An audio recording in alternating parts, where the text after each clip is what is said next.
A polite 15-year-old black teen with freshly retwisted dreadlocks walks nervously into a busy Atlanta bank to deposit his very first paycheck. He's excited, he's careful, he's done everything right. But instead of being treated like any other customer, he's humiliated, handcuffed, and accused of theft simply because of his appearance.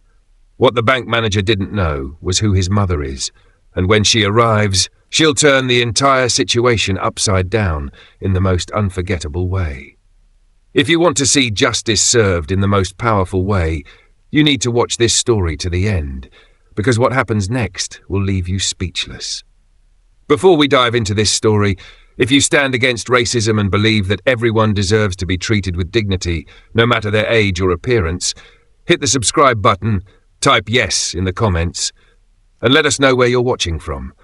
We always respond because your voice matters. The warm Georgia sun lit up the sidewalk as Malik crossed the street to the towering glass doors of First National Bank in downtown Atlanta. He had carefully chosen his outfit that morning. Dark jeans, a clean grey hoodie, and his favourite sneakers. He'd even made sure his hair was freshly retwisted. He wanted to make a good impression. He wanted to be taken seriously. Inside the bank, the air conditioning blasted a chill that instantly raised goosebumps on his arms. But it wasn't the cold air that made him uncomfortable. It was the looks. As soon as he stepped up to the line, a few heads turned. The security guard shifted his stance. A teller paused mid-conversation to glance in his direction. But the most piercing gaze came from behind the customer service counter, where a middle-aged white woman with sharp glasses and a tight bun was watching him like he'd just walked in wearing a ski mask. Her name was Karen Whitfield. She was the branch manager. Malik, oblivious to the silent judgments forming around him, clutched his paycheck and the necessary forms his mother had helped him fill out. He was proud of this money. He had earned it working long hours at a summer tech internship. He had done everything right. When it was finally his turn, he approached Ms. Whitfield's desk with a polite, confident smile. "Good afternoon, ma'am. I'd like to open a new checking account and deposit my paycheck." Karen's lips twitched, but it wasn't a smile. It was the kind of expression someone makes when they're trying to be polite but can't quite hide their disgust. She glanced Malik up and down, taking in his dreadlocks, his hoodie, and his brown skin before responding with a clipped, indifferent tone. "Identification?" Malik quickly produced his student ID, his social security card, and his proof of employment from the company where he'd worked all summer. Karen barely glanced at them. "And where did you get this?" she asked, holding up the paycheck like it was something she'd just pulled out of the trash. "It's from my job. I interned at TechLink Solutions. That's my first paycheck," Malik explained, his voice steady but confused. Karen's eyes narrowed. "Really? A tech company gave you this much money?" Malik's throat tightened. He knew that this wasn't about him being young. It was about him being him. "Yes, ma'am," he said firmly. "I worked there all summer." Karen tapped her fingers on the desk. Her eyes flickered to the security guard standing near the entrance, then back to Malik. "Wait here," she snapped, before walking briskly to the back office with his documents in hand. Malik sat down, his heart starting to thump a little harder. He wasn't sure why this was taking so long. Other customers had walked in, been helped, and left while he sat there waiting. When Karen finally returned, her face was stone cold. "I'm going to need to verify this with the authorities," she said loud enough for nearby customers to hear. "We have a suspicious transaction here." Malik blinked in disbelief. "Suspicious? Ma'am, it's my paycheck." Karen cut him off. "I've called the police. They'll handle this from here." Malik's stomach dropped. "Please, just call my mom. She can vouch for me." But Karen waved him off like his words were dust in the air. "I don't have time for games," she snapped. Other customers were now openly watching, some pulling out their phones to record. Malik's hands trembled as he pulled out his phone, quickly sending a text to his mother with one word: "Help, help." He looked up just as two police officers walked briskly through the glass doors. One of them unsnapped his holster. The other walked straight toward Malik, barking commands as if he was a threat. "Stand up! Turn around! Hands where I can see them!" Malik's voice shook. "Please, I didn't do anything. This is my money. I have all my documents." The officer didn't listen. He pulled Malik's arms behind his back and clicked the cold steel cuffs around his wrists. Karen Whitfield watched with a satisfied smirk. The boy had been dealt with. The threat was gone. But what she didn't know, what none of them knew, was who Malik's mother was. She wasn't just a woman who could vouch for her son. She was the last person in this city you wanted to cross. And she was already on her way to the bank. The drive to the bank should have taken 15 minutes. It took Malik's mother, Danielle Johnson, 8. She didn't remember grabbing her keys. She didn't remember the elevator ride down from her office on the 32nd floor of the corporate headquarters that owned First National Bank. All she remembered was the cold knot forming in her stomach when she saw Malik's one-word text, "Help." Her mind raced through possibilities, an accident, a robbery, something worse, but nothing prepared her for what she saw when she screeched into the parking lot and sprinted toward the glass doors. There he was. Her son. Her baby. Standing in the middle of the lobby in handcuffs.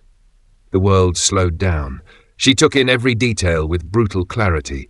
Malik's face was flushed with panic, his eyes wild with confusion and humiliation. A white officer gripped his arm tightly, pushing him toward the entrance.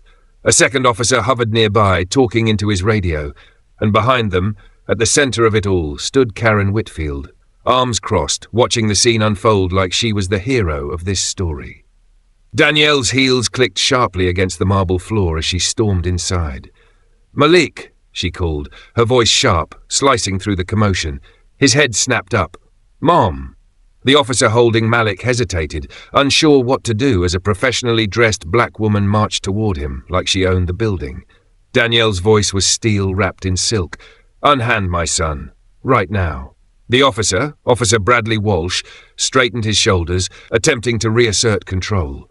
"Ma'am, I'm going to need you to step back. This young man is under investigation for..."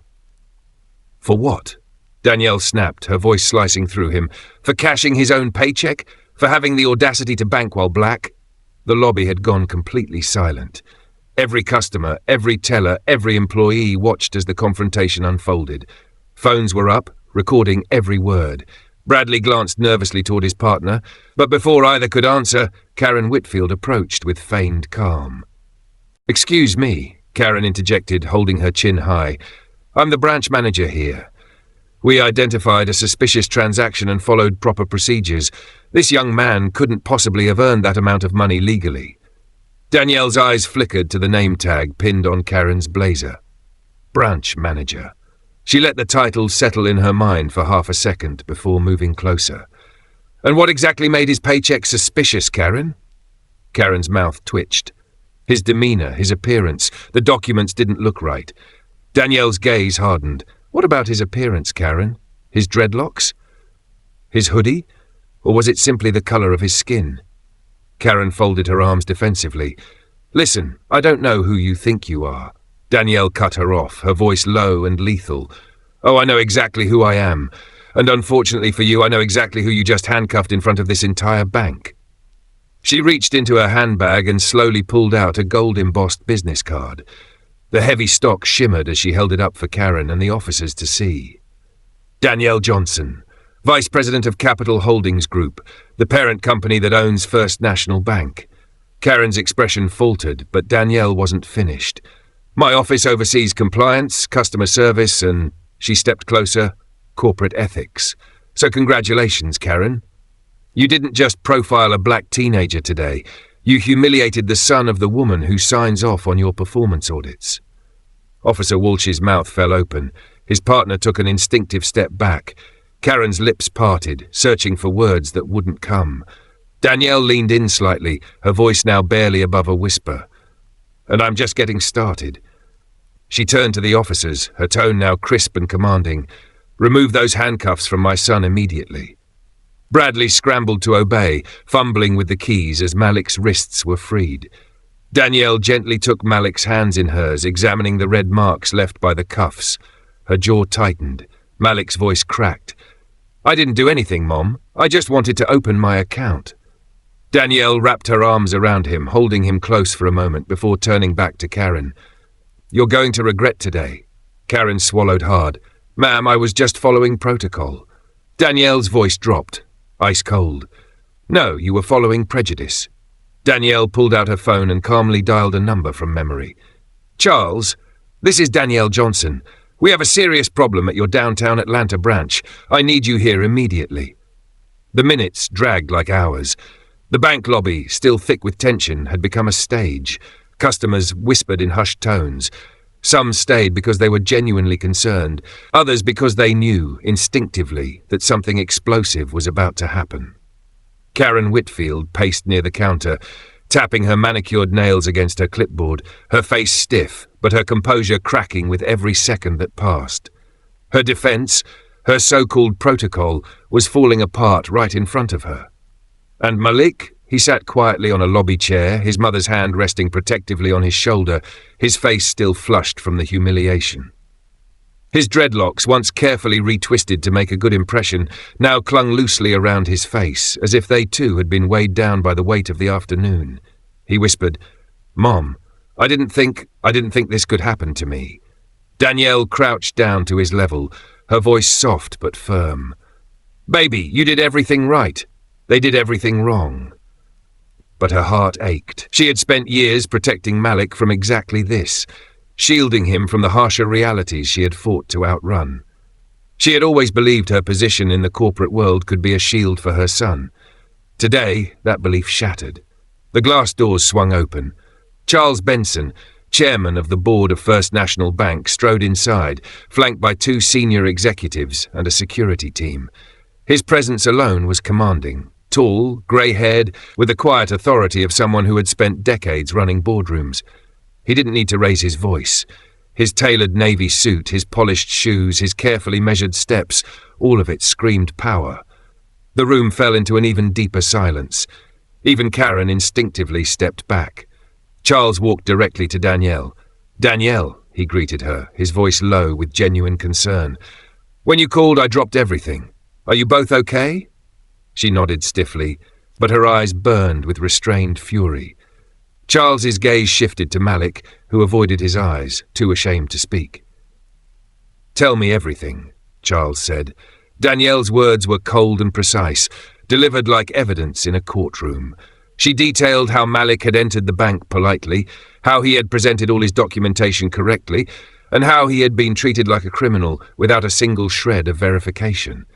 She described how Karen had disregarded his identity, how the officers had escalated the situation without investigation, and how Malik had been handcuffed in front of dozens of people. When Danielle finished, Charles slowly turned to Karen. His face was unreadable, his silence stretched into something unbearable. Finally, he spoke. "Ms. Whitfield, tell me, is all of this accurate?" Karen straightened, trying to summon her authority. "Sir, I was following the bank's security protocols. The amount on his paycheck seemed unusual for someone of his age, and the documentation was questionable." Danielle's sharp intake of breath was audible. Charles's eyes narrowed. "Questionable? Based on what, exactly?" Karen hesitated. "Well, his appearance, his demeanor, it didn't match the profile of..." "Profile of what?" Charles snapped, his voice dropping to a dangerous whisper. "Of someone who belongs here." Karen's mouth opened, but no sound came out. Charles stepped closer, lowering his voice so that only she could hear. "You do realize that you just profiled the son of one of the highest-ranking executives in our entire organization?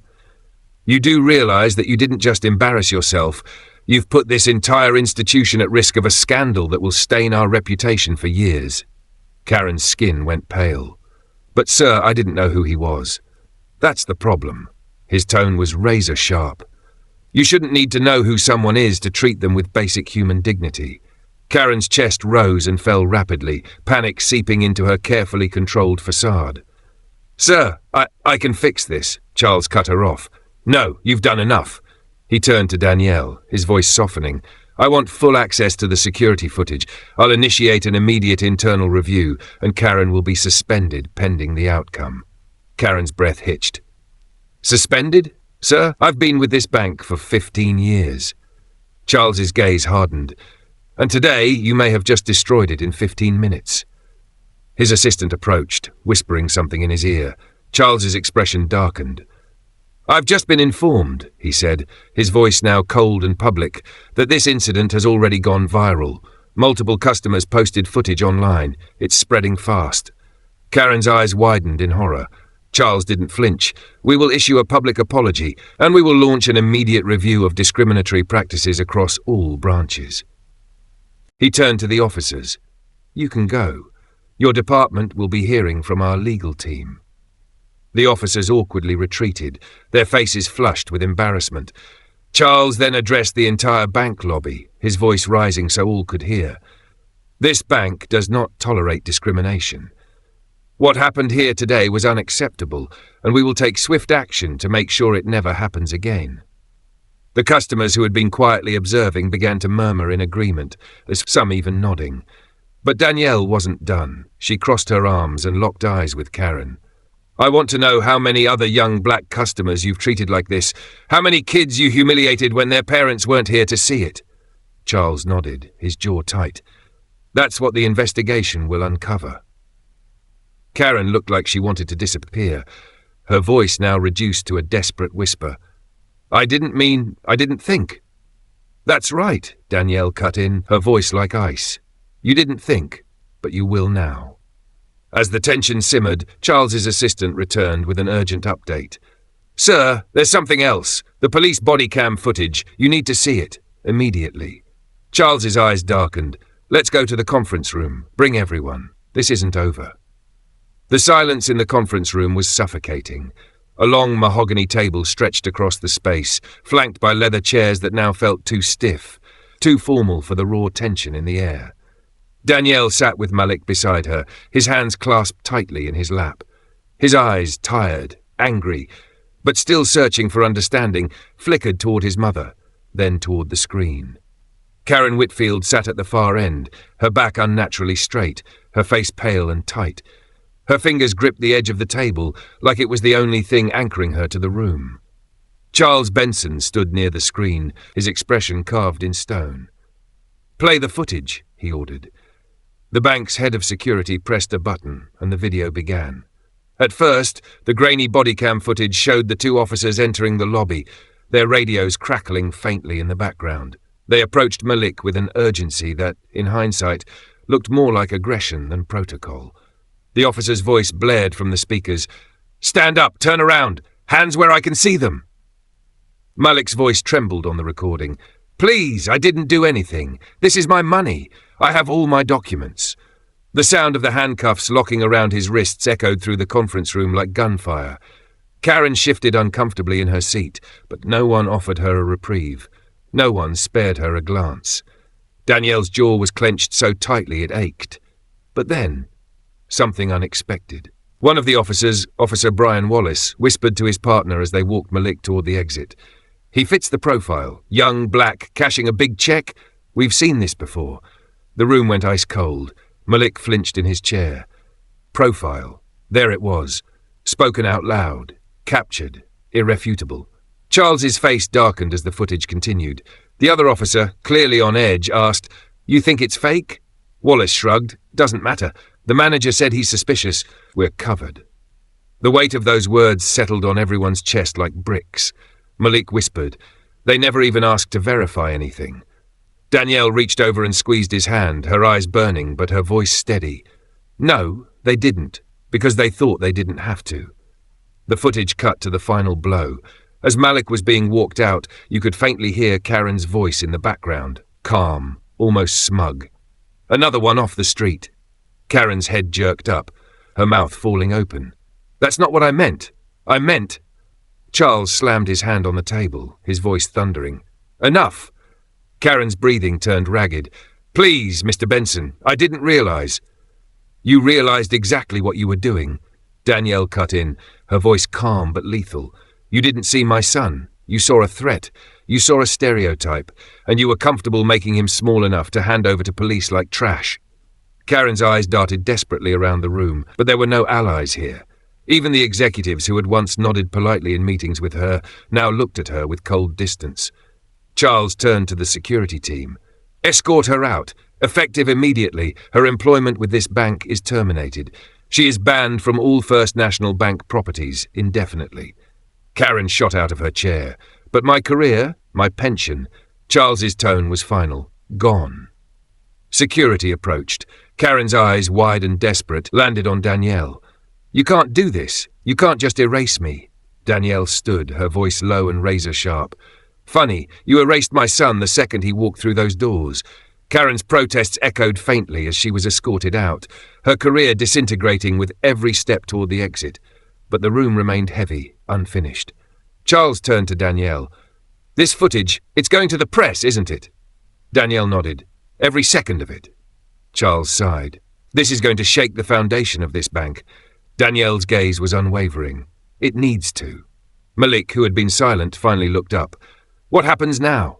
Charles answered quietly. "Now, we rebuild, but we start by making sure what happened to you never happens to anyone else." The security chief interrupted, his face pale. "There's more." Danielle arched an eyebrow. "More?" The chief hesitated. "The body cam footage, when the officers called in the stop, they said something else over the radio." He pressed play. The radio crackled. "We've got a possible fraudulent check at First National Bank. Suspect fits the usual profile. Young black male, dreadlocks, hoodie, proceeding with caution." Another voice responded from dispatch. "Understood. If it's from the TechLink payroll, we've had no issues. Double check with corporate before proceeding." The officers had heard it. They had been warned. They ignored it. Charles's face turned to stone. They were told. They knew it wasn't a fraud. Danielle's hands curled into fists. They arrested him anyway. The security chief lowered his voice. "There's something else. I pulled Karen's employee records." He slid a thin folder across the table. Danielle flipped it open, her eyes scanning the first page, and froze. Her stomach dropped. It wasn't just Malik. There was a list of other young black customers Karen had reported. Some removed from the bank, others denied service, one who was even arrested months before Malik. Danielle's eyes narrowed. "This wasn't an accident," she whispered. Charles looked grim. "No, this was a pattern." The story didn't fade from the headlines, it exploded. Within 48 hours, the body cam footage was everywhere, circulating on news stations, social media, and community forums. The clip of Malik's terrified face, the way his voice trembled as he pleaded to be heard, the officer's cold dismissal, and Karen's smirk, it seared itself into the nation's conscience. Outrage followed like a tidal wave. Community activists flooded City Hall, demanding accountability. Civil rights attorneys called for an independent investigation. National media outlets picked up the story, framing it as another brutal example of systemic racism baked into everyday institutions. But what made this case different, what made it impossible to bury, was Danielle. She wasn't just a grieving parent shouting from the sidelines. She was a vice president of the bank's corporate parent company. She had power. She had reach. She had an army behind her, and she used it. Officer Brian Wallace and his partner found themselves at the center of a public investigation so intense that the police chief had to issue a citywide apology. The bodycam audio had left them with no cover. When confronted by internal affairs, Wallace initially defended himself, said he was following standard procedures, but the dispatch to discording proved he knowingly ignored verification instructions. His history was combed through. The data was damning. A 5-year pattern of disproportionately targeting young black men for fraudulent check accusations emerged, many of which had quietly fallen apart when properly reviewed. Both officers were suspended without pay. Wallace's law enforcement certification was stripped after the internal review concluded that his actions had consistently violated ethical policing standards. He was done, out of uniform, unemployable in any department. For months after, he struggled to find steady work, eventually landing a low-paying security job in a strip mall where people recognized him, where the kids whispered, where the shoppers stared, where his past followed him through every automatic door he passed under. Danielle didn't stop at firing Karen. She tore the entire system apart. The executive board authorized a full review of policies and practices across every branch of First National Bank.